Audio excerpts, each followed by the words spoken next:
I'm Helen Jaccard. I'm a member of Veterans for Peace, a member of WILPF, and a researcher for cleanupthemines.org, which is the new organization that was founded towards the beginning of this year to try to get a bill passed in Congress to clean up the abandoned uranium mines. There's over 10,000 abandoned uranium mines in the United States.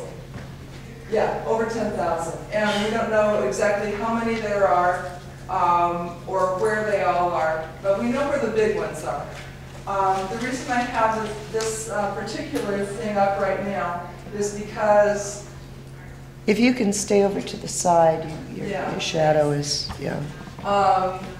This is just a map that was colored in by the Department of Energy. They have a program where they're trying to inventory and make a plan for cleanup of those mines that were used for making nuclear bombs.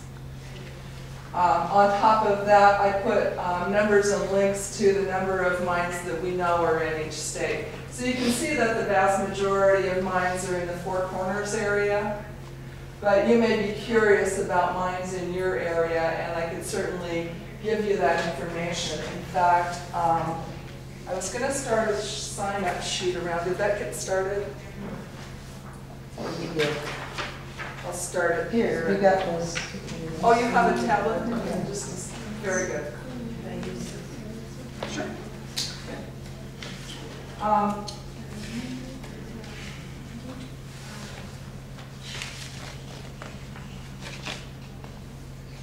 Can we talk just a second about the bill that we want to introduce? So, although that there's no full inventory yet of the mines, we want to start working on getting them cleaned up. So we're working on this bill. We've been talking with Representative Grijalva's office. He's a representative in the state of Arizona to the federal government.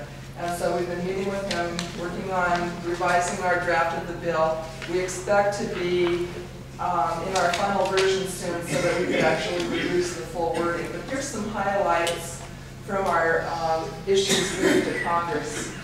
Okay, so it's called the Uranium Exploration and Mining Accountability Act of 2014. And of course, just like other bills of this nature, we expect to be reintroducing it into every session of Congress until we get some action. So we want a more complete inventory of all abandoned uranium mines and exploratory wells. We want to direct, the chief organization we're going to be directing for this work is going to be the EPA in conjunction with the Nuclear Regulatory Commission.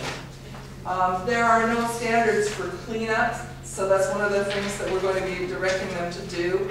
So an inventory, standards for cleanup, and then priority based on health effects and pollution of the rivers and the ground, size of the mines, things like that. Not what's happening on the Navajo Nation right now, which is accessibility. So we want a good priority list for human health and the environment rather than just how easy something is to clean up. We want good standards set for how cleanup proceeds. For example, a lot of the cleanup processes that have been done are reclamation, which means that you basically grade the soil so that you can reduce the amount of groundwater that goes through it, rainwater that goes through it, and plant some seeds on top of it and call it good. Promising $6.2 billion in loan guarantees for 2 new plants in Georgia. And then we just heard from Keith that there's $60 billion of loan guarantees in total. Roughly. So Obama took $8 billion that was supposed to be used for renewable energy and put $6.2 billion of it into these nuclear power plant loan guarantees for these 2 Georgia plants. So in addition to all of the cleanup work, including making sure that the water is remediated, as in reverse osmosis or whatever system you need to do for that, making sure the water is going around the site rather than through it, stuff like that. We also need to educate the public about the dangers of the abandoned mines. And in the process of all of this, we want to make sure that everything is transparent. Now, you guys all know how secret the industry is. The nuclear industry wants to keep everything secret. They don't reveal releases of radioactivity until decades later, typically. So, the cleanup process is a little bit dangerous all on its own, and we need to be able to account for that. So we need immediate information if something's happening that we need to know about. Let me show you about the dangers of uranium mining, or abandoned uranium mines. Where's my cursor?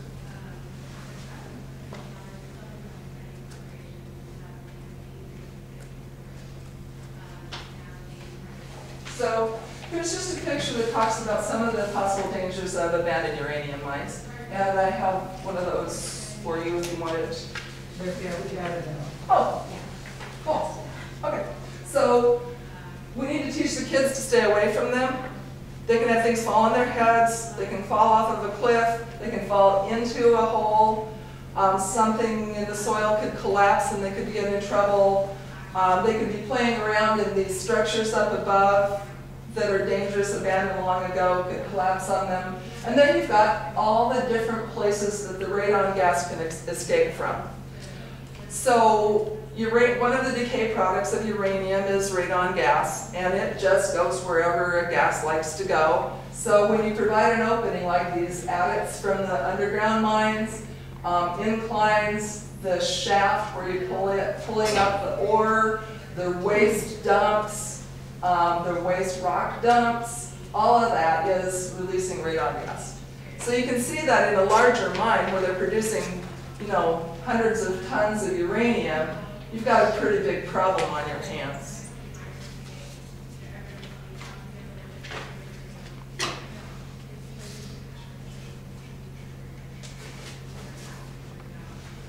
For the uranium mines that were used to produce nuclear bombs, there was just a series of 4 reports issued to Congress, and that's where I got this particular information from. So this is a map that shows the location of mines that produced ore that was used to produce uranium mines.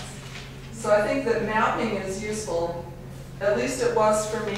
I didn't know we had abandoned uranium mines in my home state of Washington.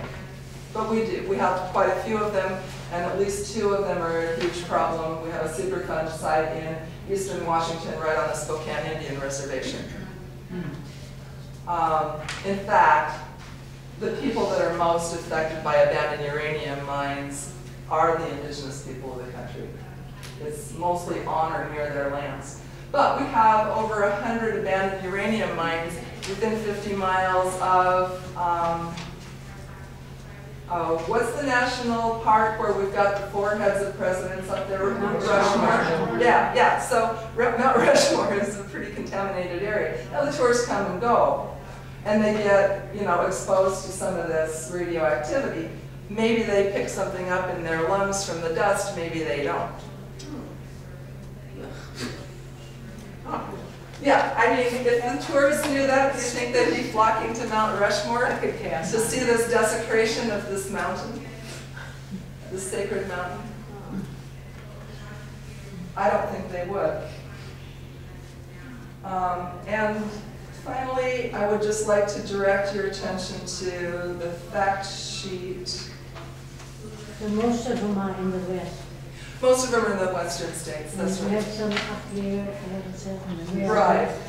One of the dangers in the Northeast, if you're interested, the largest uranium deposit in the country is actually in Virginia, but they haven't actually mined it. They've put some exploratory holes into it. They want to mine it, and the people of Virginia have put a ban on uranium mining. So here's just a summary, and of course, just like many other cleanup projects that the EPA deals with, these companies go bankrupt, and then who pays for it? The United States taxpayers. There is a law on the books that's to clean up the uranium mill sites. So there's work happening there, but there's no law on the books forcing the cleanup of the uranium mining sites.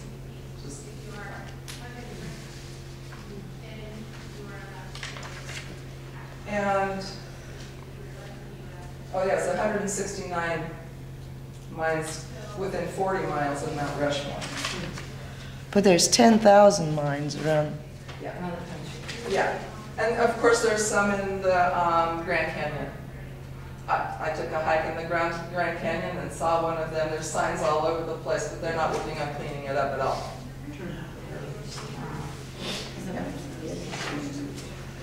And the Colorado River is such an important river in the West. Yeah, millions of people depend on it for drinking water.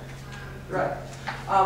We visited, so we did a site visit to South Dakota, and Charmaine Whiteface, who many of you probably know, she couldn't be here today or she would be presenting this information. But the amount of contamination that the people of Red Shirt Village near Pine Ridge Reservation are dealing with is 7 times the amount that the EPA considers safe. And that's 30 picocuries per liter of water, which is how we measure radiation in water. So the amount of thorium is around 207 picocuries per liter of water that these people are drinking in Red Shirt Village. And Veterans for Peace is launching a project to provide clean drinking water to the people. There's only 50 or 60 homes there, and we're talking about a reverse osmosis system to help them, because not only will that pull out the uranium, but also the thorium that's so extremely high, but also the arsenic that they have in their water as well. So this is going to be an expensive process. It costs $300 or $400 for a home unit for a reverse osmosis system. So we'll be looking for funding for that project. And there is some precedent for getting funding for it. But there's no limit set on the amount of thorium that can be in your water. I just wanted to let you know the website, cleanupthemines.org. You can go there and sign up to get our newsletters. And we've got a great group of people working together. We meet every now and then in person. We were just in Washington, D.C. meeting with Congress and our allies to try to let people know that we exist. We did this big launch in South Dakota on Earth Day. And visited Riley Pass mine, where there's a lot of contamination because they took the overburden from above the mine and they just dumped it over the cliff and called that cleanup. We were at Ludlow School. It's a 1st through 8th grade school, and we took a Geiger counter and an air monitor there, and it was 11 times. The Geiger counter showed 11 times the amount of radiation that is 11 times the level that they say in Fukushima Prefecture that you could return to your home. So it's highly contaminated with a uranium mine that's just about 1,000 feet up the hill from that school. So the 2 doctors that were on our team, Margaret Flowers and Jill Stein, are going to be talking to the community about seeing what they can do to help stop exposing those children to that radiation. I think those are the main points I wanted to make about abandoned uranium mines. I could use help with research. As I go around to different communities where I'm mostly talking to people of a particular community, it would be really nice to be able to have a fact sheet about that state or that community. It takes a lot of time and work. If anyone wants to contribute to helping me with the research, my business card is up at the table. I would love to hear from you. And your email is? It's helen.jaccard@gmail.com. That's Okay, Carol. Sorry. I was hoping we'd have time, but I guess we don't, to go around and quickly know who else has a nuclear power plant, say within 50 miles, or somewhere in the area that you're trying to shut down. I'll just ask that question. You put up your hand if you're working on, or could be working on, a nuclear plant. And I'll put my hand up. There are the way to miles, but that's all right. So there are quite a There's few a of lot of us. people working on this issue. Yeah. That is wonderful news, because we're going to need your help to get out the word about the abandoned uranium mines, to help influence the legislature, the U.S. legislature, to pass the Uranium Mine Accountability Act, Cleanup and Accountability Act. So if you get your email addresses either to me today or up on the website by going to cleanupthemines.org, then we'll be able to put you to work as we have things that we're working on, and you can tell us your skills so that we can really do a good job of organizing people. Is there anybody who hasn't signed this yet? Thank you. We probably, it would be well to acknowledge the 3 persons who were arrested in Oak Ridge, Tennessee for demonstrating. They belong to WILPF now. Okay. Yes. Yes, there are members. Okay, good. And one of our members is very much in touch with them. That's good. And we can give you how to send letters yourself. Does everyone know about it, and can we inform you if you don't? Transform Now Plowshares. Look that up. Transform Now Plowshares. Yeah, really good people. We still have up on our website a lot about them Yeah. because we've been following them very closely. We meaning WILPF.